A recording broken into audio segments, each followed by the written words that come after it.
Hello नमस्कार दोस्तों, कैसे हैं आप लोग। उम्मीद करता हूँ ठीक ही होंगे। आज मैं बात करने वाला हूँ ट्रेंडिंग स्टार खेसारी लाल यादव के एक नया गाना के बारे में। जी हाँ, ट्रेंडिंग स्टार खेसारी लाल यादव का एक ज़बरदस्त गाना आप लोगों के बीच बहुत ही जल्द लेकर आ रहे हैं, तो देखना न भूलें ट्रेंडिंग स्टार खेसारी लाल यादव का गाना। जी हाँ, तो वीडियो में लास्ट तक बने रहे ताकि आपको पूरी जानकारी मिल सके कि ट्रेंडिंग स्टार का गाना किस यूट्यूब चैनल पे और कब तक आएगा और कौन सा गाना है। तो इसके पहले आप खेसारी लाल यादव के फैंस हैं और मेरे चैनल पर नए हैं तो चैनल को सब्सक्राइब करके वीडियो को लाइक कर दें। अब मैं आपको बताऊं कि खेसारी लाल यादव का कौन सा गाना आ रहा है। तो खेसारी लाल यादव का गाना हो जाएबू मैट्रिक में पास बहुत ही जल्द आप लोगों को देखने को मिलेगा।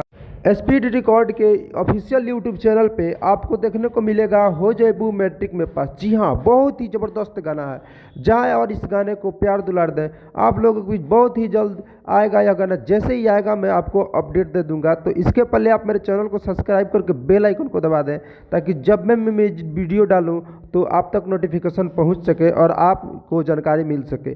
तो आपको यह वीडियो कैसी लगी नीचे कमेंट बॉक्स में अपना राय जरूर दें। तो मिलते हैं अगले वीडियो में, तब तक के लिए गुड बाय।